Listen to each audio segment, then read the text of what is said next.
Trawler থেকে তরমুজের খালার প্রক্রিয়া চলছে, আর যারা লেবার তারা যখন এই যে টুকরিতে করে তরমুজগুলো নিয়ে যায় এগুলোর গণনা করা হয়।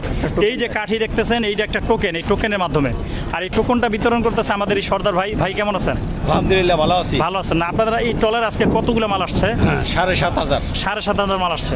এই মালগুলো যে ওনারা ওঠানামা করতেছে ওনাদের কি পারিশ্রমিক কীভাবে দিবেন? ওরা সৎ হিসাব। সৎ হিসাব। 100 মাল টানলে ওনারা কত টাকা পাবে? 3 টাকা পিস। 3 টাকা, প্রতি পিস 3 টাকা হিসাবে পাবে। ওনাদের এই দলে কতজন কাজ করে? কতজন? 12 জন। 12 জন কাজ করে। তা আপনার এই যে মালটা সব কি একটা গদিতেই নামবে নাকি না? একটা গদিতে নাম। একটা গদিতে প্রতিদিন একটা গদিতে আপনাদের কতগুলো মাল নামে? এরকম একটা বডি না আরও আসে? আরও একটা আসে, মনে করেন 1500। 1500 মাল আসে আরেকটা। তো এই তরমুজের সিজনটা যখন শেষ হয়ে যাবে, অফ সিজন, তখন আপনারা কিসের ব্যবসা করবেন? আমরা গৃহস্থী কাজ করি। গৃহস্থী কাজ করেন না?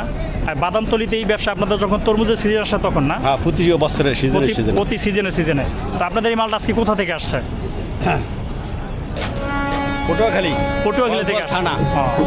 এগুলার কিনার রেট কত আপনার কি জানা আছে? আমরা নিজেরা উৎপাদন করি। আপনারা নিজের উৎপাদন করে এখানে বিক্রি করতে আসছেন না? আচ্ছা ভাই সাহেব, অনেক ভালো লাগলো। আর লাস্ট একটা যেটা জানার, প্রতি সিজনে আপনার ব্যবসা করেন, আপনার ব্যবসা করে কি আলহামদুলিল্লাহ লাভবান? ব্যাপক ব্যাপক ব্যাপক। আপনাদের লসের যে জায়গাটা এটা কোনটা? আপনার লস হয় কখন? ওই হিল পড়লে, যদি শিল পরে বৃষ্টির সাথে, হিল দিলে, শিল যদি পরে তাহলে তরমুজ আর থাকে না, তখন নষ্ট হয়ে যায় না? তেমন কি হয়েছে?